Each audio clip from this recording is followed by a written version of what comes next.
buhay o kabiguan, ng ligaya o lungkot. Kaya marapat lamang na tanggapin si Jesus bilang tagapagligtas at Panginoon.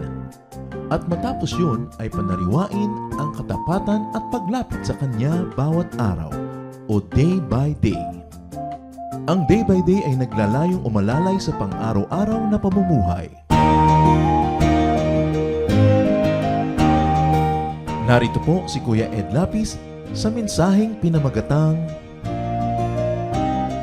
Believe unto Wellness.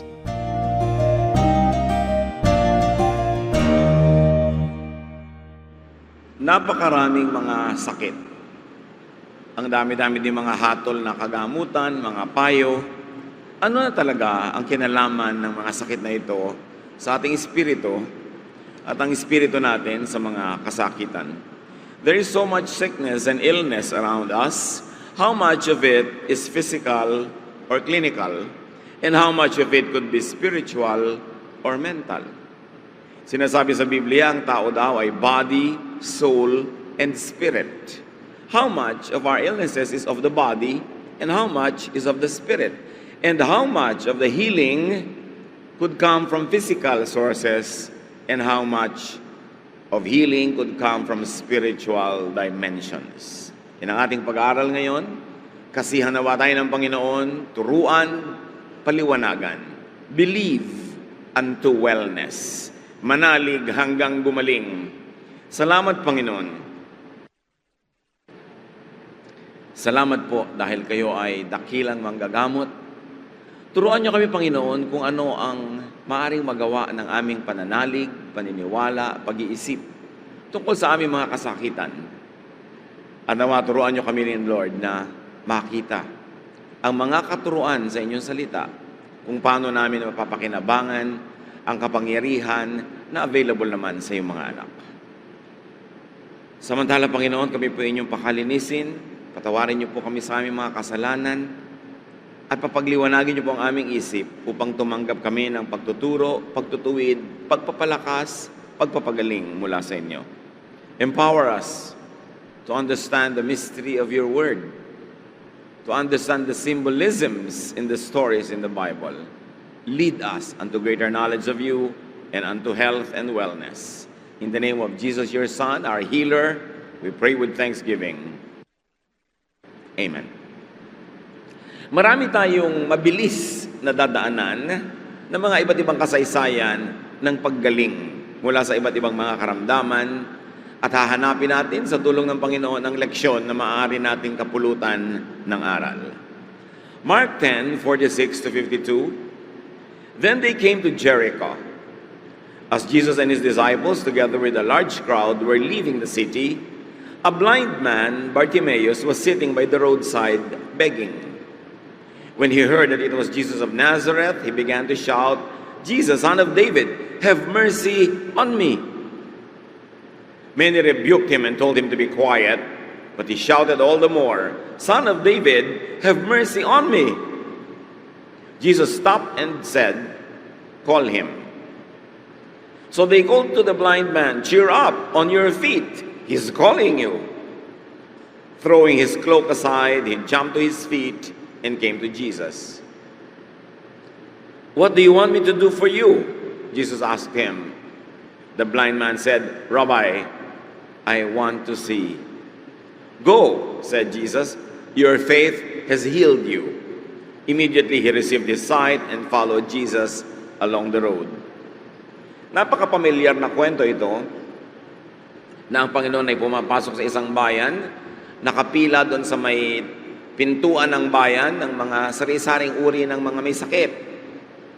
Namamalimos yung iba at yung iba ay nag-aantay na may dumaang isang banal na tao na maaaring maghatol ng kagalingan o kaya ay maging daan ng isang himala. At nung dumadaan si Jesus ay napakarami nagkakagulo, nag-aagawan sa kanyang atensyon. At mayroong isang nagsisigaw na lalaking bulag, si Bartimaeus. Sabi niya, "Kaawaan mo ako, anak ni David."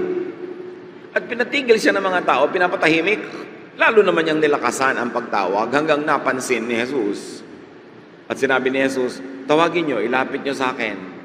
At sabi ng mga tao, "O ayan, napansin ka." Pinapalapit ka, agad-agad niyang hinubad ang kanyang balabal at siya ay nadala sa paanan ni Jesus. At sabi ni Jesus, anong kailangan mo sa akin? Anong pwede kong magawa para sa iyo? Nais ko po makakita, sabi niya. Sabi niya, ayon sa iyong pananalig, gagaling ka. At gumaling siya sa kanyang pagiging bulag at siya ay sumunod kay Jesus sa pagpasok nito sa bayan. So mayroong pagkabulag na sakit. Mayroong pagkabulag naman na hindi sakit, natural lang talaga yung cause. Talagang kuminsan dumarating sa edad, kuminsan dumarating sa iba't ibang dahilan, maraming mga kabulagan. Merong ibinigay ng masamang espiritu, meron namang talagang dahilan lang ng mga naging nangyari sa katawan ng isang tao, at meron naman infeksyon. Sari-sari ang dahilan. But what is important to see here is that Bartimaeus had faith, that he could see. And he had faith in Jesus as an agent of miracle. Dalawa ang pinaniniwalaan ni Bartimaeus, na siya'y pwedeng makakita, at pangalawa, naniniwala siya kay Jesus na siyang gagamitin kasangkapan ng langit para siya makakita. Then Jesus affirms Bartimaeus' faith. Pinatunayan ng Panginoon na ang pananalig ay may nagagawa, at sabi niya, kung anuman ang sidhi, ang taas ng iyong pananampalataya, ganun ang tatanggapin mong pagpapagaling. And whether it was the faith in the possibility of Bartimaeus being able to see, or the faith in Jesus as miracle performer, the Lord did not say. Remember, hindi pa natin natutukoy kung ang nagpagaling sa kanya yung paniniwala niya na siya'y pwedeng gumaling, o yung paniniwala niya specifically na si Jesus ay magiging instrumento para siya pagalingin. But there is a definite element in the healing, and that is faith. Belief. Thought. Nasa pananalig, sa pag-iisip, kaya siya gumaling. Sabi niya, kung paano ka mag-isip, kung paano ka maniwala, kung gaano kalaki ang paniniwala mo, ganun kalaki ang tatanggapin mong pagpapagaling. Isa pang kasaysayan, Matthew 9:27-30. As Jesus went on from there, 2 blind men followed him, calling out, "Have mercy on us, Son of David." This time, dalawa namang bulag yung magkasabay. Nasusunod-sunod kay Jesus habang siya ay naglalakad. When he had gone indoors, the blind men came to him and he asked them, "Do you believe that I am able to do this?" "Yes, Lord," they replied. Then he touched their eyes and said, "According to your faith, let it be done to you." And their sight was restored. Jesus warned them sternly, "See that no one knows about this." Dalawa naman ngayon yung may kapansanan at sumunod-sunod sila kay Jesus, at sabi ni Jesus, talaga bang naniniwala kayong ako mismo, kaya ko na pagalingin kayo? Sabi niya, opo. Bueno, kung gaano kalakas ang paniniwala nyo, ganun ang tatanggapin ninyong kagalingan. At biglang nakakita itong dalawa, kaya nakita natin na ang kanilang pananalig ay kumpleto, kasi kumpleto ang naging balik ng kanilang pagtingin, ng kanilang vision. Jesus asked if the 2 blind men believed in His ability. And Jesus says that as they believed, it would be done to them. Dalawa na kasaysayan na sinasabing, naniniwala ba kayo? Yung isa, naniniwala ba kayo? Hindi malinaw kung saan naniniwala. Pero ito, nilinaw man ni Jesus sa pangalawang kwento, naniniwala ba kayo sa akin? Na kaya ko nga. And the men's faith determined their fate. Kung ano ang pananalig, yun na nasasapitin ng kanilang buhay, yun ang kanilang magiging kapalaran. Their belief and their thought would determine the course of their life. In this particular story, 2 individuals both received miraculous restoration. The miracle happened in and within the personal body of each recipient. Pansinin natin na sa dalawang kasaysayang pinag-aralan na natin ay sa katawan ng nananalig naganap ang himala. Faith can move in the body of the believer. Faith can move the body of the believer itself. Luke 17:6. Jesus replied, "If you have faith as small as a mustard seed, you can say to this mulberry tree, be uprooted and planted in the sea, and it will obey you. Tumataas na ngayon yung antas ng pagtuturo. Here Jesus says, faith can move things outside of one's own body. Hindi masyadong mahirap na ikaw naniniwala ka, tablan yung sarili mong katawan ng pinaniniwalaan mo. Pero ito, so niya, pag naniniwala ka, kaya mong utusan yung halaman na yan na bunutin ang kanyang sarili at gagawin niya yon. So here, faith can move things outside of one's own body. Bihibihirang na pag-aaralan ng malalim ang mga himala ni Jesus, pero kung ililinya natin at susuriin, ito naman, pananalig ng isang tao, pwedeng makaapekto sa isang bagay, in fact, isang halaman, na nasa labas ng kanyang katawan. So yung kapangyarihan ng kanyang pananalig ay lalabas na sa kanyang utak, sa kanyang katawan, at makakarating sa ibang mga nilalang ng Diyos. And in this case, a plant. Mark 11:12-24. The next day, as they were leaving Bethany, Jesus was hungry. Seeing in the distance a fig tree in leaf, he went to find out if it had fruit. When he reached it, he found nothing but leaves, because it was not the season for figs. Then he said to the tree, "May no one ever bear fruit from you again." And his disciples heard him say it. In the morning, as they went along, they saw the fig tree withered from the roots. Peter remembered and said to Jesus, "Rabbi, look, the fig tree you cursed has withered." "Have faith in God," Jesus answered.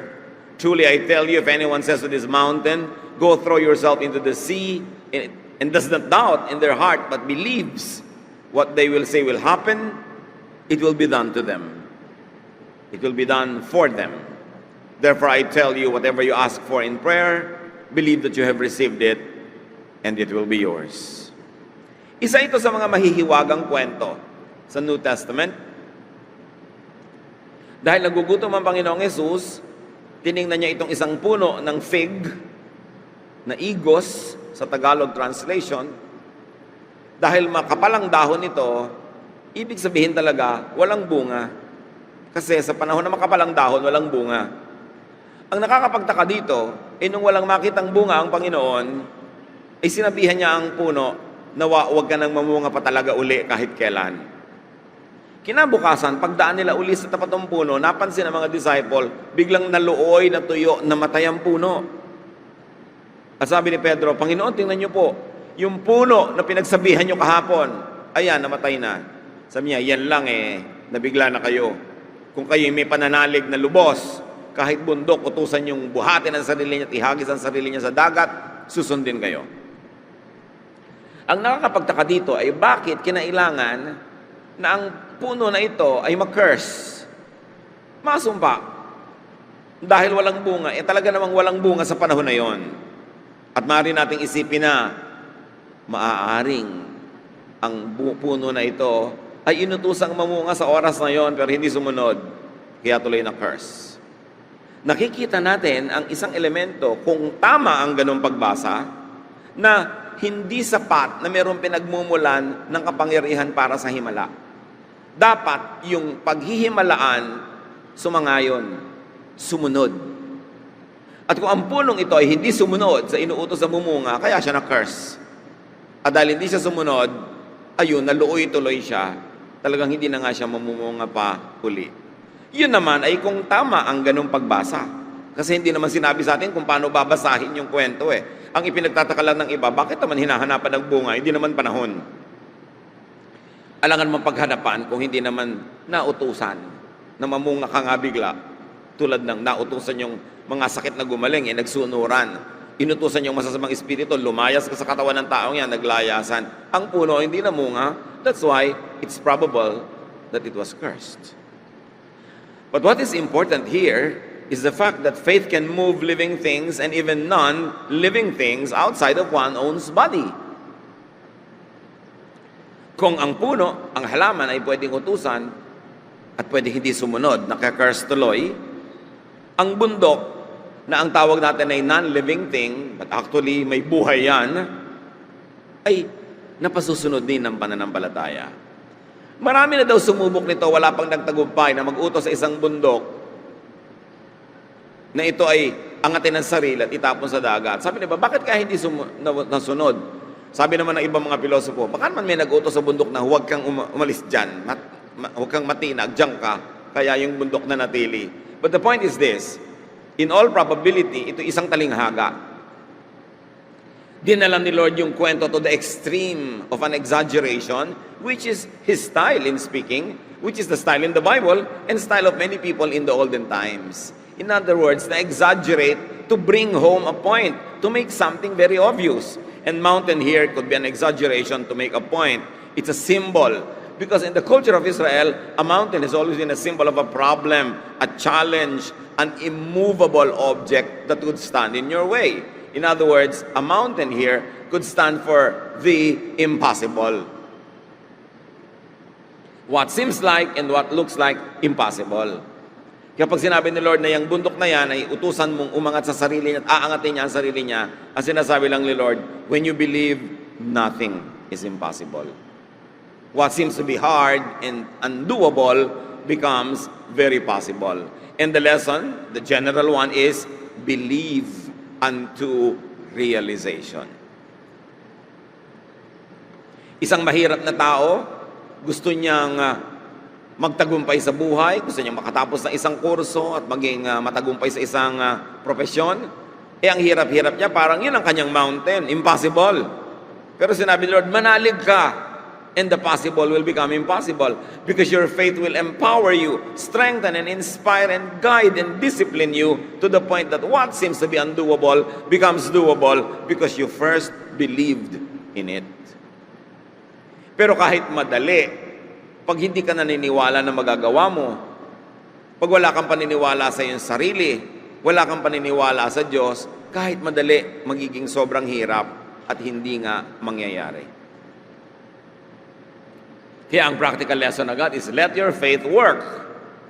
In fact, let your faith do the work. Ang tao, may mga masisipag. Kumikilos ang katawan, gumagawa ang ating katawan. Pero iba pag nauna na gumawa ang pananalig, ang pananampalataya, ang paniniwala, ang isip.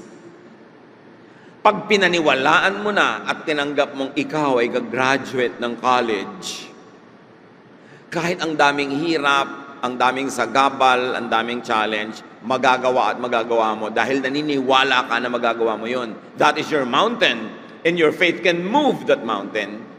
Dahil pag naniniwala ka, lumalakas ang iyong loob, lumalakas ang iyong katawan, nagkakaroon ka ng focus, disiplina, kaya lahat ng gagawin mo sa tulong ng Diyos, magtatagumpay.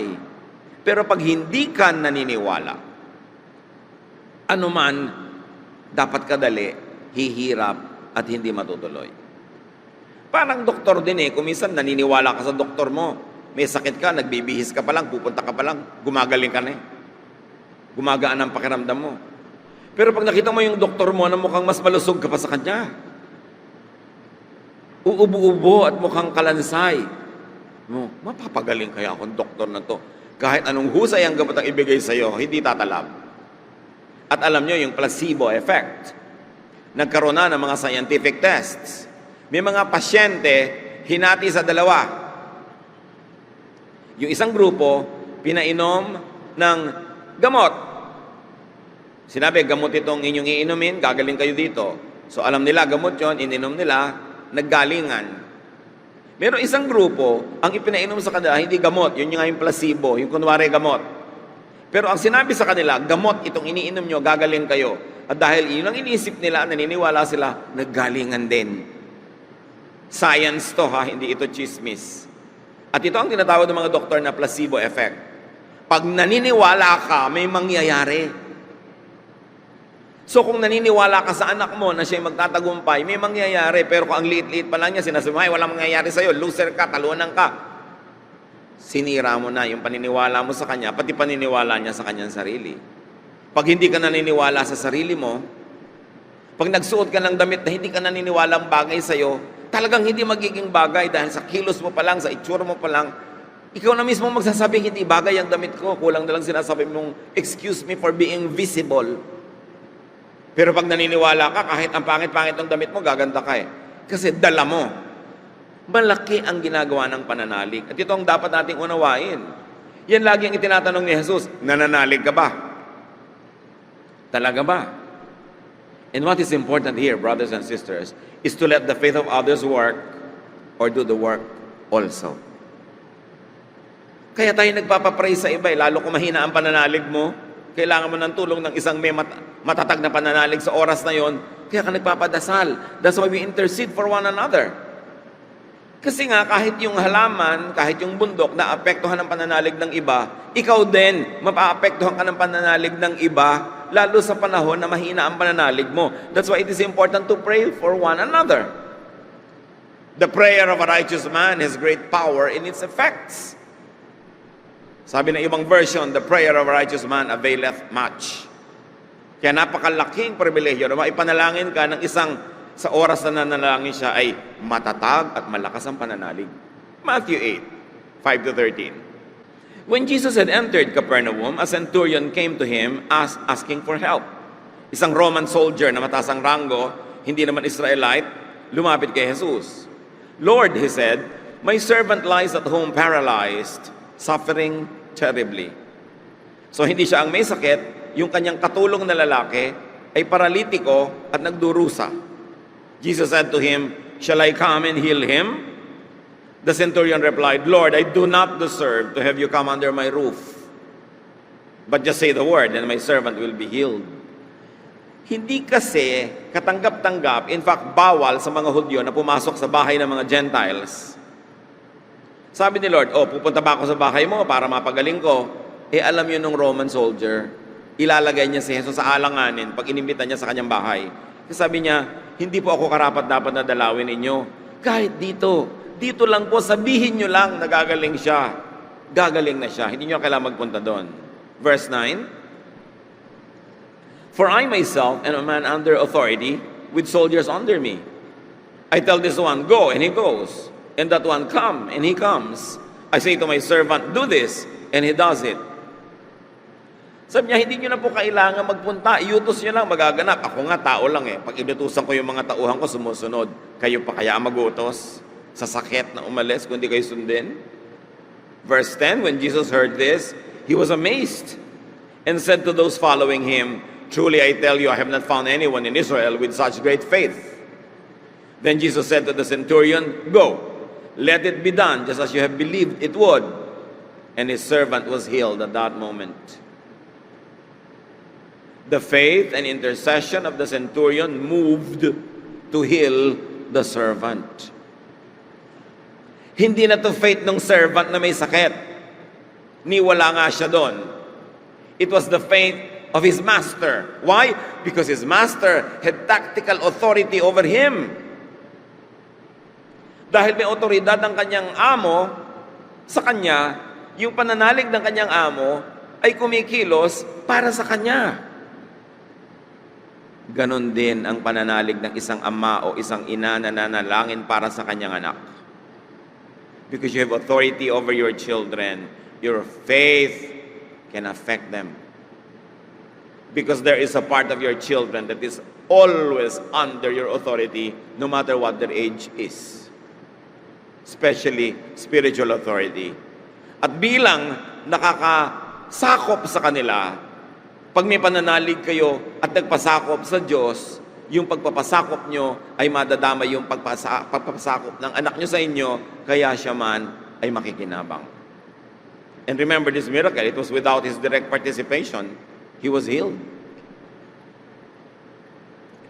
Ni walang kamalay-malay yung tao na pumunta yung amo niya kay Jesus para siya ilapit.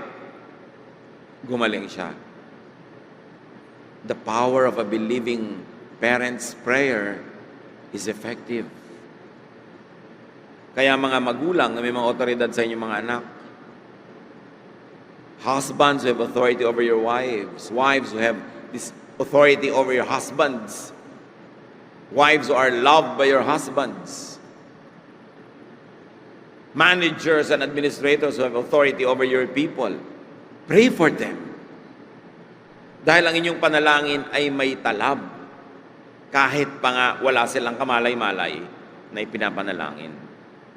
Intercede and have others intercede for you. Mark 7:25-30. In fact, as soon as she heard about him, a woman whose little daughter was possessed by an impure spirit came and fell at his feet. Of course, this refers to Jesus. The woman was a Greek born in Syrian Phoenicia. She begged Jesus to drive the demon out of her daughter. First, let the children eat all they want, he told her, for it is not right to take the children's bread and toss it to the dogs. Ang mga Israelites, generally speaking, mababa ang pagtingin sa mga Gentile. Sa tingin nila, silang Jew lamang ang mahal ng Diyos, paborito ng Diyos, sila lang ang malinis, sila lang ang dapat tumanggap ng pagpapala ng Diyos. At ang tingin nila sa mga non-Israelites ay aso. Pero kung mahal natin ang mga aso, hindi yun ang color at ibig sabihin ng aso sa Israel nung araw. Yun ay mababa, hamak. At sabi ni Jesus, marahil ay bilang isang pagsubok sa babae, hindi ka naman Jew Gentile ka naman. Bakit ka humihingi ng pagpapala? Hindi marapat na ipakain sa mga aso. Ang pagkain dapat ay mauna munang kainin at kabusugan ng mga tunay na anak ng Panginoon, ng may-ari ng bahay. Sabi ng babae, verse 28, Lord, even the dogs under the table eat the children's crumbs. Imbes magalit yung babae, ay ayaw mo, wag mo. Imbes siya magtampo, sabi niya, Lord, kahit naman po aso, nakikikain sa mga nalalaglag na mga pira-pirasong tinapay na mula sa mesa ng mga anak ng may-ari ng bahay. So, ibig sabihin, kahit naman po kami aso, bigyan nyo naman kami, tapunan nyo naman kami kahit konting pagpapala. Verse 29, Then the Lord told her, For such a reply, you may go. The demon has healed your daughter. She went home and found her child lying on the bed and the demon gone. Ang galing ng sagot ng babae, hindi siya nagalit, hindi siya nagtampo. Kasi naniniwala siya na si Jesus ang makakapagpagaling, naniniwala siya na ito ang dadaluyan ng pagpapala. Ba't ako magtatampo dito? Yung mga iba nagtatampo sa Diyos, lalo may problema. Saan pa kayo lalapit pag lumayo pa kayo sa Diyos? Anong mapapala nyo na magdrama at magtampo sa Diyos? Ayaw na umaten ng Bible study, ayaw na mag-serve, magbibitiw sa ministry dahil nagtatampo sa Diyos, dahil nagkasakit, dahil namatayan, dahil etc. etc. Sa kanino kayo lalapit? Kay Satanas? Ba't kayo magtatampo sa Diyos? Talo kayo dyan. Alam niyo, sabi ng babae, kahit naman po kami aso, di ba? Kahit naman konti, pwedeng tapunan. Sabi ng Diyos, dahil sa sagot mo, yes, ang sagot ko sa iyong request. Alam niyo ba mga kapatid, napaka-importanting marunong kang sumagot? Sa salitang binibitiwan mo, nakakainisan ka, nalalayuan ka ng grasya, o nakakatuwaan ka at nalalapitan ka ng grasya. Don't be bitchy in your language. May mga taong hilig magbitaw ng mga salitang masasakit, mapapakla, mapapait, masasakit. Akala nila nagiging cute sila. Paano ka magiging cute kung nakakainisan ka? Isinusumpa-sumpa ka sa puso ng kausap mo, nagagalit sa'yo.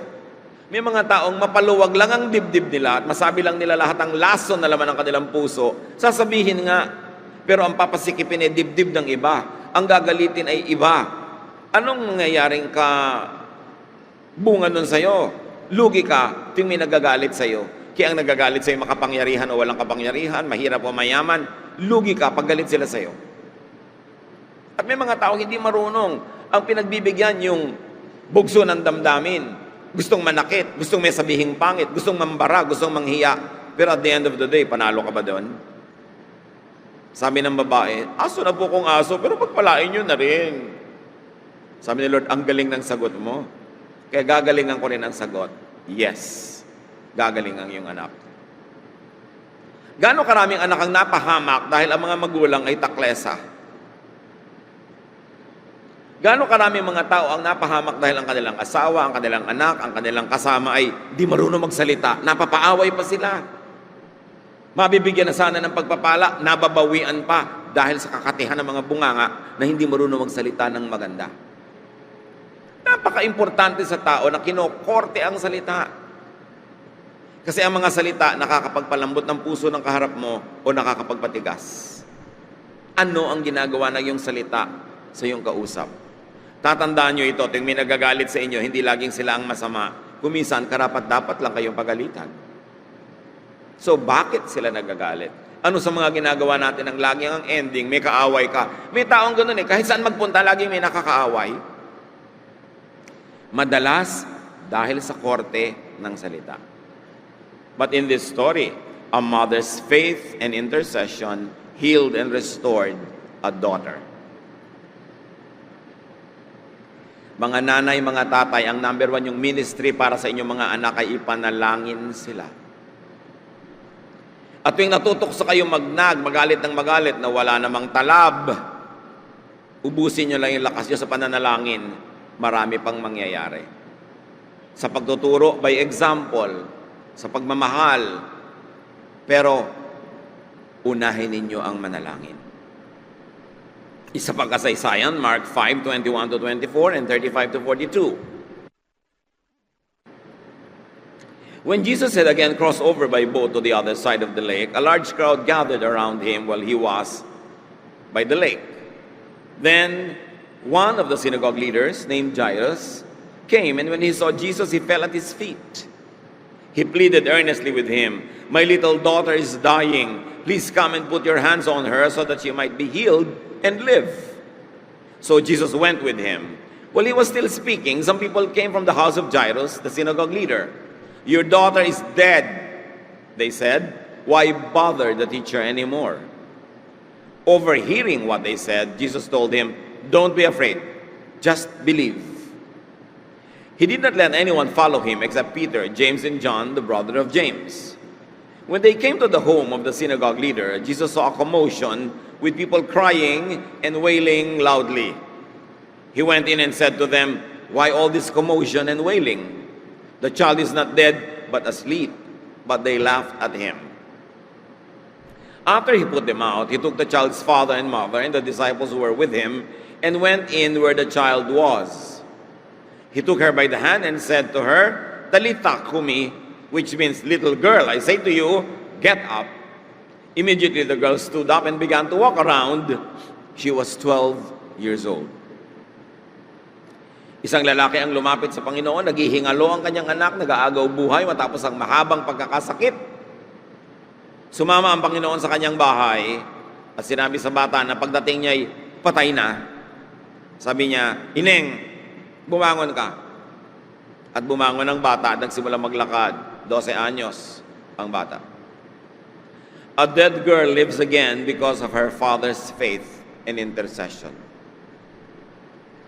Gaano karami mga dead girls na nasa mga bahay nyo, mga tatay, na kung kayo lamang ay mag-i-intercede, gagawa ng paraan, lalapit sa may magagawa, kikilos, magpapakatapang, magpapakasipag, ay mabubuhay muli ang inyong mga anak.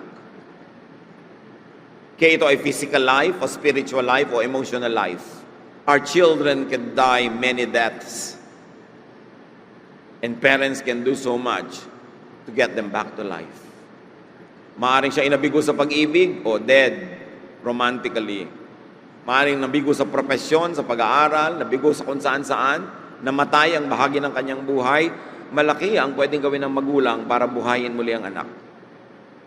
Kung ilalapit sa mga tamang lapitan, kung tayo magsisikap, at sa kabila ng opinyon ng ating mga kasambahay, mga hindi naniniwala sa ating pinaniniwalaan, tulad ng mga kasambahay nito, pinagtawanan ba si Jesus? Pero nanindigan, may nangyari sa kanilang mga anak. A dead girl lives again because of her father's faith and intercession. It can happen in your own home. Ang laging tanong ni Jesus, "Do you believe that I am able to do this?" At lagi niyang sinasabi, "Your faith has healed you." So may mga elemento ang paggaling. Una, naniniwala ka ba kay Jesus? Pangalawa, meron ka ba talagang pananalig? Kung minsan hindi naman directly kay Jesus, pananalig sa gamot, pananalig sa doktor mo, pananalig sa isang proseso, kailangan may pananalig. Walang mangyayari physically kung spiritually hindi sang-ayon ang iyong buong pagkatao. And your faith and thoughts can heal you or make you sick. Gusto kong bigyan ng diin ito mga kapatid. Kung pwede kang pagalingin ng positive pananalig, pwede kang bigyan ng sakit ng negative pananalig. Kung pwede kang hanguin mula sa sakit ng positive na pag-iisip or pananalig, pwede kang panatilihing may sakit at palalain ng negative na pag-iisip. Your faith can heal you. Negatively, your lack of faith, your doubt can make you sick. So don't fill your mind and your thoughts with sickness. Kung ang isip mo ay pinupuno mo ng pananalig, pag-asa, sigla, at napapagaling ka noon, subukan mong punuin ang isip mo ng mga takot sa sakit, pag-iisip sa mga sakit, pag-aabang sa sakit, at magkakasakit ka nga. Pag sinabi mong, ayan, alam mo, marami kong allergies eh. Ayan, kumakain ako. Ayan, namamantal na yata ako. Ayan, nagsisimulan na akong tablan. Tatablan ka talaga kahit hangin lang yung lunukin mo eh. Yung mga iba, alam mo, mahihilo ko pag sakay sa sasakyan. Hindi pa sumasakay, ayan, nahihilo na ako. Iniisip mo nang mahihilo ka eh. Tandaan mo, kung naiisip na gumaling, naiisip din magkasakit. Fill your thoughts with ideas of wellness, of strength, of health. Hindi yung laging pag nakikita-kita kayo ang pinag-uusap niyo, ikaw, anong blood pressure mo? Mas mataas ang blood pressure ko sa'yo. Diba? Ay, ako naman, panalo sa sugar ng blood. Mas malakas ang diabetes ko kaysa sa'yo, ha? Ay, ako nga, ilang beses nang naghihingalo eh. So, talo kita. Yung palalaan ng sakit, nakatulog ka ba? 5 oras lang eh. Ako nga, 3 oras lang nakatulog. Ipinagmamalaki pa na napuyat siya. Bakit laging pinag-uusapan? Parang bidang-bida ka na hindi ka nakatulog. Parang mas dakila ka dahil parang walang kwenta yung mga taong hilik ng hilik at tulog ng tulog. So yung iba, para magmukhang dakila, ako nga hindi natutulog eh. Yung bakit gino-glorify sa katawan yung mga negative? Lagi na lang, naku, hindi ako pwedeng kumain yan. Bakit? Basta lang, ayoko lang. Ba't hindi mo sa isipin na pwede mong kainin? Isaksak mo sa yung sikmura yan, papakinabangan mo rin. Bakit ang dami-dami mong arte? Lagi na lang, ayan na, sumasakit na ang ulo ko. Hayaan mo na, 5 araw na nga masakit yung ulo mo, buhay ka pa rin eh. Hayaan mo sumakit. Pag lagi mong ininda, pinansin, inisip, inabangan, darating. Alam niyo ang sakit, parang bisita. Pag ine-estima mo, ayaw umalis. Huwag mong pansinin yan pagka hindi dali-dali nagbalot-balot at nakahalata. Nangyayari yun. Nakita na ang dami natin binasa. Sabi ni Jesus, naniniwala ka ba? Baligtarin natin. Naniniwala ka ba na mahihilo ka mamaya? Opo, pues. Kung anong paniniwala mo, yun ang magaganap sa'yo. Naniniwala ka ba na babangungutin ka? Pues, babangungutin ka. Kaya dapat pinapalitan ang pinaniniwalaan. Ang sabi sa Romans 12, be changed by the renewing of your mind. Sa isip, nagsisimula ang lahat. Ayan, madilim yung kwarto, wala nang ilaw, natatakot ako. Ba't naman yung kasama mo rin sa kwarto na yung tulog na tulog? Pareho lang kayo nasa kwarto, pareho lang madilim. Ba't siya tulog, ikaw hindi? Kasi iba ang laman ng utak mo. Ang laman ng utak mo ay fear. Siya ang laman ng utak niya, wow, ang dilim, ang sarap matulog, sana huwag pa munang lumiwanag agad. Ikaw naman, mag-umaga na sana, ang dilim-dilim, nakakatakot. Kaya puyat na puyat ka. Bakit pareho lang kayong sasakay sa eroplano, yung katabi mo, ang saya-saya, enjoy na enjoy, ikaw takot na takot, inenervyos, pinagpapawisan, pareho lang naman kayo nakasakay, and pareho lang din naman kayong lilipad at maglalanding. Sinong nalugi? Yung nagsaksak sa utak niya ng fear. 1 week pa lang bago lumipad, baka mag-crash, baka mag-ganyan, naku, nakakatakot. Ang dami yung nakipagsumakay ka nga sa mga eroplano, nakita yung mga stewardess, kasi tatanda na ni Matusalem. Pag binawasan mo yung makeup nila, ang tanda na pala nito. O tumanda ito kalilipad. Ikaw nga, pamisa-misang na lumilipad siya araw-araw eh. Ba't siya buhay pa? At sa palagay nyo ba, kung talagang alam ng piloto na delikado yan, mamanehohin niya yung aeroplano. Sasakay siya doon. Laman kasi ng utak mong matakot, matatakot ka. Kaya dapat pinapalitan ang laman ng utak. Yung mga iba hindi pa makatulog, kung meron pang maruming damit, kailangan laban na agad. Ba't di na lang bukas? Kasi iniisip mo lang lagi, kailangan kong gawin. Gano'ng karaming tao ang alipin ng kanilang masyadong pagiging metikuloso. Sino ba may sabing dapat talaga ang linis-linis ng sahig? Matulog ka na lang kahit may konting dumi dyan. Nasa utak mo yan. Hindi nyo ba napapansin yung mga pabaya, yung mga irresponsable, yung mga todo pasa, enjoy sa buhay? Tapos kayo mga responsable na super linis, super metikuloso, kayo lagi ang stressed. I promise you, mauuna kayong mamamatay sa kanila. Yung mga tamad, ako relax, no? Nawawala na nga ng preno yung sinasakyan, tulog pa eh. Huwag kayong OC. Manalig kayo dahil may Diyos na nagmamahal sa atin. Diyos na di natutulog. Diyos na alam at gusto niya tayong gawan ng mabuti. Change the way you think. Hindi ko naman sinabing maging irresponsible tayong lahat. Pero let go of some things. Luwag-luwagan. Sino sa inyo mga OC? Huwag kayong magtaas ng kamay. Yung mga obsessive-compulsive, konting gusot lamang ng punda ng unan, kailangan plantsahin. Yung hindi pwedeng, hindi maganda ang salansan ng mga sapatos sa lalagyan. Yung sobrang OC, alam nyo, inaapi nyo ang sarili nyo. Kinakawawa nyo yung sarili nyo, habang mga kasambahay nyo naman ang pabaya, nag-e-enjoy. Siyempre may kailangan naman mag-ayos dahil kung lahat naman burara, di nagkagulo ang planeta, pero bawas-bawasan para hindi kayo mahirapan. Lalo't may edad na kayo, mag-relax naman kayo. Wala rin namang nagawa. Naiba nyo ba planeta sa kaaayos nyo? Sa kananag nyo ba sa inyong mga kamag-anak na matitigas ang ulo? Nagbago ba? Wala rin naman. Nalulugi lang kayo. So, pag bumalik tayo sa usapan ng sakit, think health, think wellness, think faith, think positive. As you believe, it will happen to you. Develop, strengthen, and nourish your faith.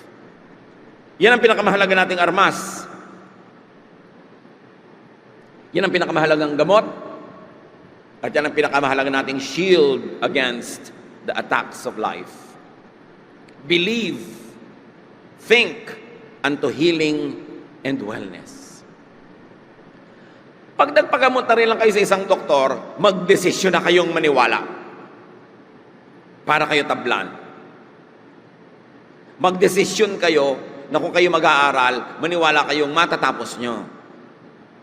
Magdesisyon kayo everyday na pagpapasok kayo sa trabaho na kayo mabe-bless, hindi yung Lunes na naman. Kakainis, pagtatrabaho na naman ako. Nasa laman ng utak nyo yun, sa palagay nyo, pagdating nyo doon sa lugar ng trabaho, mabe-bless kayo. No, kasi ginudge nyo na yung araw. Malas na araw ito? Buwisit na araw ito? Ginudge nyo na, minuran nyo na, sa palagay nyo, anong gagawin ng araw na yon? Mumurahin din kayo. Natural. As you plant, you harvest. Hindi nyo uutuin ang sarili nyo. It's a beautiful day. Hindi yun pang-uto. Because as you keep saying it and believing it, it will happen. Yun ang power ng ating espiritu. Dahil may espiritu ng Diyos sa atin. Ang Diyos nga, sinabi lang niya, let there be light. Nagka-light, di ba? Sinabi ni Jesus, you will see. Nakakita.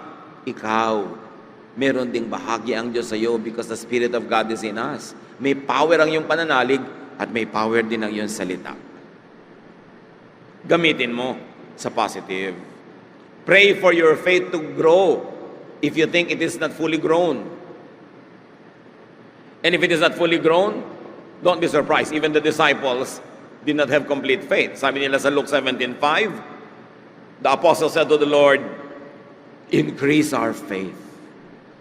Hindi nila sinabi, increase my money, increase my physical strength, increase my popularity, increase my intelligence. Sabi nila, increase our faith. Because when you have faith, you can move mountains. Your lack of faith could prevent you from getting healed. Kung hindi kayo naniniwala, naikwento ko na sa inyo, ang isa kong kilala na nasa isang relihiyon siya na hindi sila tumatanggap ng blood transfusion. Nangailangan ng blood transfusion dahil nagkaroon ng operasyon, nauubos ang kanyang dugo, binulungan siya ng kanyang biyanan, kailangan mo ng blood transfusion. Iling ng iling kahit na hindi makapagsalita dahil matindi ang karamdaman. Alam niyo, sabi ng kanyang biyanan, sige, lagyan niyo, kahit ayaw. Kasi kailangan gawin, somebody had to decide. Siya ay pinasukan ng needle para lagyan ng blood. Alam niyo ba, walang pumasok na dugo sa kanyang ugat? Dahil ayaw niya. The power of the mind control the veins. The power of the mind is greatly powerful. Kaya huwag kayong mag-iisip ng mga negative. Yung sabihin nyo, buwisit na araw ito. Ayan, ako sira na ang araw ko. Sinasabi nyo na, ang lahat ng sinasabi nyo ay dasal. Kahit walang amen sa dulo. Kaya pwedeng to pray unceasingly. Because everything you say, everything you think of, everything you wish for, everything you like, and even what you don't like, becomes dasal. Ang tunay na disiplina ay sa pag-iisip. Iniisip mo, ano ba itong iniisip ko na to? Ba't ko ba itong iniisip? Ayan, nahihilo na ako. Mahihilo ka nga. Pero kahit nahihilo ka, sabi mo, ay, ako, hindi ka totoo. Umalis ka dyan. Ayoko sa'yo. Anong sabi sa Bible? Resist the devil and he will flee from you. Demonyo nga aalis pag pinaalis mo. Sakit pa ng ulo, hilo pa, lungkot. Yang lungkot, palayasin mo. Ay, si lungkot. Magsasara ka pa ng bintana. Magpapatugtog ka pa ng malungkot. I-off mo pa ang iyong cellphone. Ano sinabi mo sa lungkot? Welcome and stay long. Sa palagay mo, lalayasan ka ng lungkot. Pag nalulungkot ka, iwagwag mo yan. Patalsikin mo, ibahin mo yung ginagawa mo, ibahin mo yung suot mo, lumabas ka, magpagupit ka. Ibahin mo ang itsura mo para maiba ang timpla ng iyong buhay. Kaya maraming babae, pag biglang naiba ang buhok, nag-break kayo ng boyfriend mo, no? Ang unang pinupuntahan, salon. Sabi sa mga taga-salon, Diyos ko, marami po sanang babae ngayon ang mabigo. Para magpa-makeover. Sumama ang asawa sa ibang babae, makeover si Mrs. Kumikita talaga ang mga salon. Hindi naman masama magpa-makeover kasi nakakatulong sa iyo yung ibahin ang timpla ng iyong buhay. Pero kahit anong makeover ang gawin mo, magpakalbo ka, magpahaba ng buhok, pag hindi mo binago ang iyong pag-iisip, kakambal mo pa rin ang iyong lungkot. Kakambal mo pa rin ang iyong takot. Kakambal mo pa rin ang lahat ng bagay na yan. Everything is in the mind. The religious call it faith. So cast out thoughts of sickness. Cast out thoughts that make you sick, that make you afraid. Kung malayo ang inyong asawa, iniisip nyo may ibang kapiling, may ibang inaabutan ng kape, nagsiselos na kayo, nagiinit ang mga tenga nyong ganyan. Imagination nyo lang yon. Can you see the power of the mind? Change your thought. Why think about it? Baka kahit hindi kayo iniisip pagtaksilan, kaiisip nyo, dumating sa kanya yung prayer na inyo, na negative prayer, gawin nga niya. Dahil prayer yon. Think and believe your way to wellness. Some situations could be changed by faithful prayer. Ito, pansinin nyo mga kapatid. May mga sitwasyon na pwedeng palitan, ibahin dahil sa panalangin, but some situations, if they are God's will, cannot be changed by prayer and have to be accepted in higher faith. Maraming sitwasyon sa buhay na iiba pag ipinagdarasal ng nananalangin at nananampalataya, pero may mga mangilan-ngilang mga sitwasyon na hindi man natin naiintindihan, hindi man natin gusto. Yun pala ang kalooban ng Diyos para sa atin, hindi yun napapalitan sa pagdarasal. Dahil yun ang kalooban ng Diyos. Sabi sa John 21:22 ng Panginoong Jesus, if it is my will that He remain until I come, what is that to you? Follow me. Merong will si Lord na, sabi niya, wala ka nang paki dyan. Yan ang gusto ko mangyari, sumunod na lang kayo. At sa Luke 22:42, si Jesus mismo may ayaw mangyari, ipinanalangin, pero nangyari pa rin. Father, if you are willing, take this cup from me, yet not my will, but yours be done. Sabi niya, kung pwede sana, huwag na lang ako mamatay sa krus. Pero ganun pa man, hindi yung kalooban ko, kundi yung kalooban niyo, Ama, ang siyang masunod. So may ipinapanalangin tayo na kahit nananalangin ka, kahit si Jesus pa yung nananalangin, hindi natutupad kasi may ibang kalooban ang Diyos. Ang tanong ngayon, bakit pa ako nananalangin kung iba naman pala yung kalooban ng Diyos? Wala din naman palang talab. Ang punto nito mga kapatid, hindi nyo naman alam kung alin sa mga nangyayari sa buhay nyo ang pwedeng palitan sa panalangin at alin ang hindi pala. So manalangin na lang kayo. Ano naman ang lugi sa inyo na manalangin kayo tapos masabihan kayong, ay, hindi ko wish palitan yan, tanggapin mo na lang. Pero malay nyo naman, dahil sa panalangin, ibigay. At dahil hindi natin alam, pray anyway. Kaya lang, sa pananalangin mo, buong puso mong tanggapin kung ano man ang sagot ng Diyos. Be it a yes, a no, or most of the time, wait. Tatlong sagot sa panalangin, oo, hindi, o kaya ay maghintay ka. But keep praying anyway. At huwag lang tayong maniwala sa Diyos kung ibinibigay yung hinihiling natin. Pag hindi rin niya ibinibigay, lalo tayong maniwala dahil sa pagmamahal niya, sa pag-ibig niya sa atin, ano mang hindi niya ibinibigay, ibig sabihin, mas makakabuting hindi natin tanggapin. Kaya nandun yung faith. Importante. So nananalangin ka, gusto mong mapalitan ng isang sitwasyon, meron kang gusto mangyari, pag ibinigay, salamat. Pag hindi ibinigay, isipin mong salamat pa rin o kaya baka later pa lang, darating pa rin. So may inaasahan ka, and then get on with life. Continue to live your life, whether or not the answer is still on the way, even if the answer has come and it is a no. Yun ang ibig sabihin ng faith. Hindi lang faith pag ikaw ang nasusunod. Believe and pray unto wellness, unto happiness, unto fulfillment, and unto satisfaction. Or if not, unto contentment. Salamat pag ibinigay, pagka hindi, humingi ng pananalig na hindi man maunawa, ay matanggap ng may pag-ibig at pananalig pa rin sa Diyos, dahil kung mabuti ba sa iyo, hindi ibibigay. O baka may dahilan na hindi na abot ng ating limitadong isip. So, manatiling maniwala. Pero mga kapatid, palayasin sa isip ang mga pag-iisip ng sakit, ng mga negative things. Huwag laging pag-usapan, huwag laging estimahin, kasi hindi tayo lalayasan. Ama namin sa langit, turuan niyo kami to change our minds.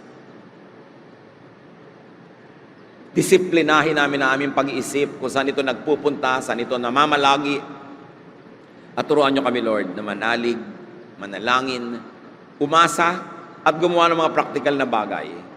Sa mga sagot niyo na yes, salamat po. Sa mga no, salamat din. At sa mga wait, salamat din, because you know what's best for us. But on our part, we will do our part. We will keep on praying. We will pray without ceasing. And we will keep on believing.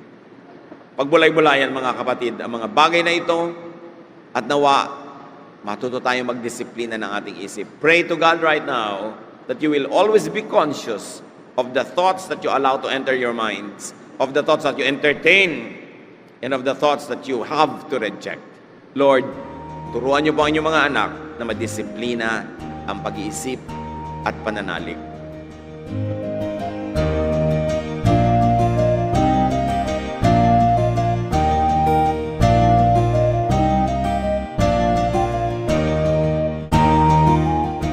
Ang katatapos pong mensahe ni Kuya Ed Lapis ay pinamagatang Believe unto Wellness.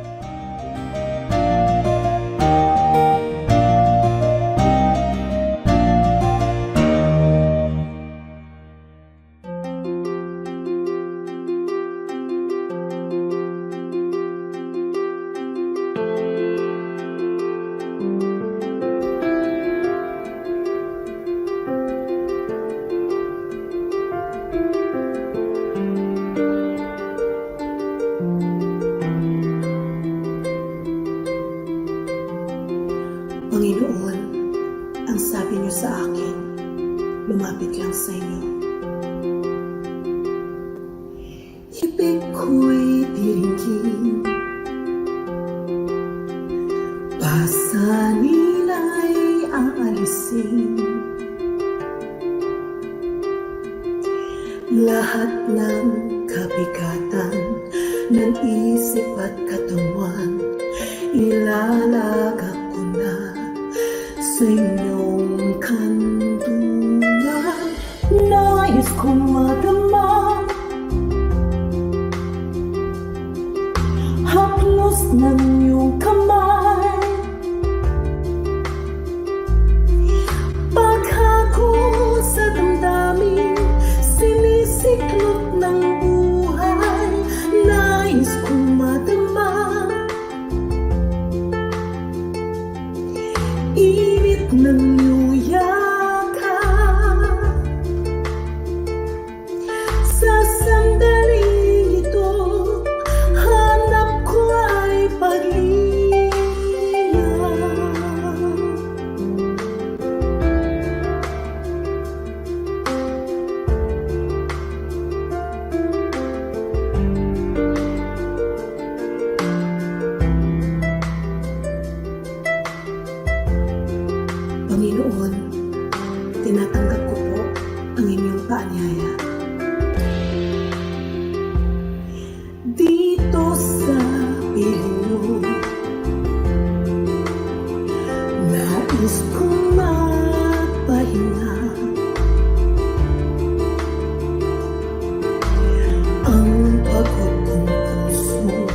naghahanap ng ligaya, lapatan ng lunas, bigyan ng pag-asa, nais kong madama. Haplos ng iyong kamay, paghakot sa damdamin, sinisiklot ng buhay, nais kong madama. Init ng iyong yakap,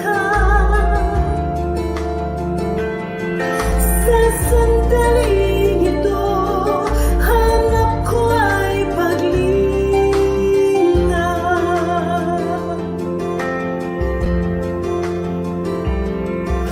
Narito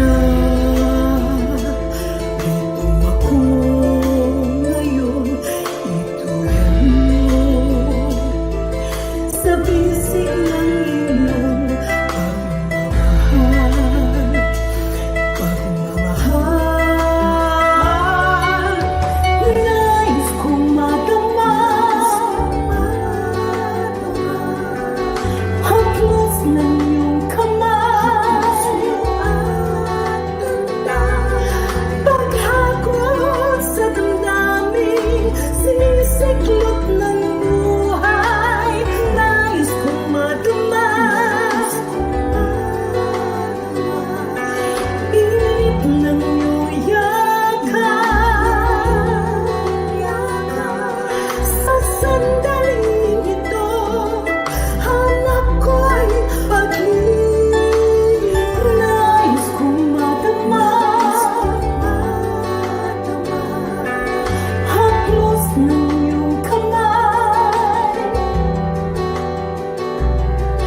paghakot sa damdamin, sinisiklot ng buhay, nais kong madama. Init ng iyong yakap,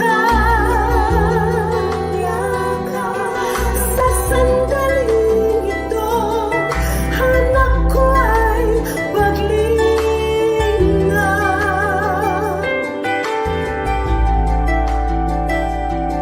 Sa sandaling ito, hanap ko ay paglinga.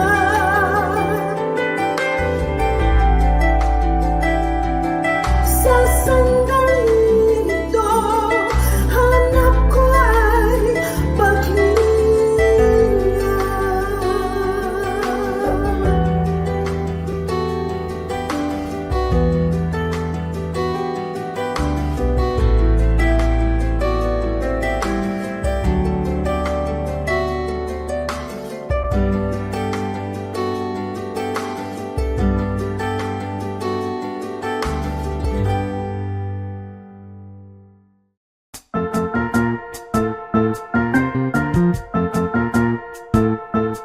Oras na po para pansamantalang magpaalam ang programang Day by Day. Tayo po'y magsama-sama tuwing ika-6 hanggang ika-7 ng umaga, araw-araw. Magandang umaga po at mabuhay ang Panginoong Hesus!